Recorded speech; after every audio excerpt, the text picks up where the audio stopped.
Time to take a look now at the international newspapers. Laurent Gbagbo has been reading them for us and is going to give us a glimpse of some of the best articles. Morning, Laurent. Let's start here in France, and there's a common theme on the front page of pretty much all the national papers. It is honouring the iconic singer Charles Aznavour. Well, he was immensely popular in France, and almost every single French newspaper has him on its front page today, starting with Le Parisien that you just showed, which pays tribute to the formidable life led by the Franco-Armenian. It's also a reference to one of his songs. The man who was a singer, but also an actor, an activist, and a diplomat. Left-leaning Libération also dedicates 10 pages to Aznavour, including an editorial that underscores the influence he had on French culture and French life, especially during the 60s and 70s. He incarnated a particular kind of French dream, a man who didn't seem to have much going for him to succeed, not a particularly stunning voice, beauty or presence, but who at the age of 30 was still largely unknown to the French public, but who became a superstar in the end. And we also have a right-leaning daily, Le Figaro, who's one of many to dedicate its front page to Aznavour, including an article that underlines the importance of his Armenian roots.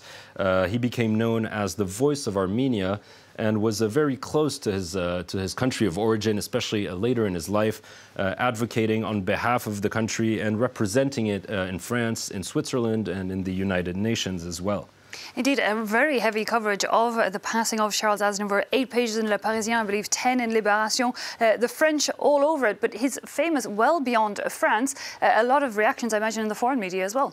That's right. And we can see in a Lebanese daily, L'Orient Le Jour, also a cartoon of Aznavour on the front page, titled Aznavour au bout de la terre, the name of one of his songs, which means till the end of the earth.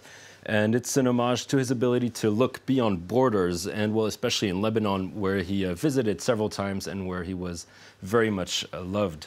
The New York Times also pays tribute to Aznavour, a man who said he wanted to live to be 100, and who in the end came pretty close. Indeed, and even had another concert scheduled, so he was singing right up until the end. Well, let's move on, Laurent, now to Spain, where in Catalonia, thousands have taken to the streets again, marking the one-year anniversary of that banned independence referendum.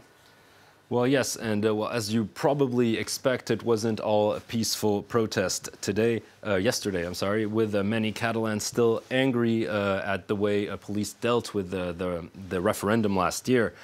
We can see in El País protesters storming the parliament with the headline that police had to charge in to prevent radical separatists from taking over the building.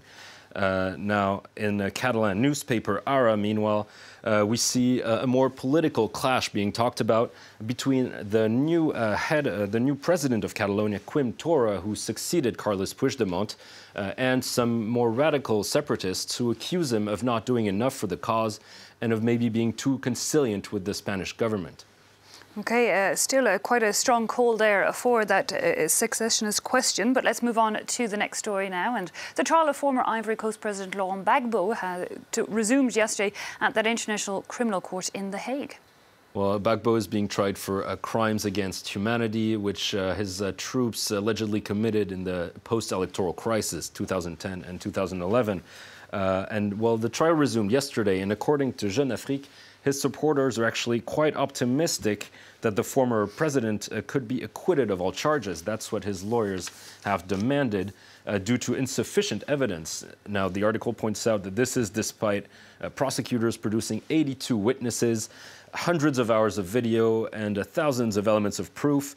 But according to Gbagbo's defense, none of these are sufficient and will hold up in court. So they seem pretty confident, and his supporters as well, that the former president will be let off the hook. Prosecutors have urged judges to keep going, and according to this article, this will be a decisive week for the future of the former president. Indeed, we'll have to wait and see on that. But let's finish, Laurent, on something very different. And it's front page of The Guardian here, a photo that has to catch one's eye. It's a former foreign minister in the UK, Boris Johnson, running, it looks like, through a field of wheat. Well, that's right. The clash between Boris Johnson and Theresa May has taken a turn for the absurd. And, well, for those of you who are not familiar with the context, Theresa May said infamously that the naughtiest thing she'd ever done was to run through a wheat field. Now, Boris Johnson has parodied that statement and did a photo op where he was running through a field himself. It's not really clear what he's trying to achieve with this, although it is quite funny and absurd. But we're not sure where he's going. OK, well, and of course, all eyes will be on that Boris Johnson this Tuesday as he makes his speech to that Conservative Party conference in Birmingham. Laurent, thanks a lot for picking out the best bits of the international newspapers there.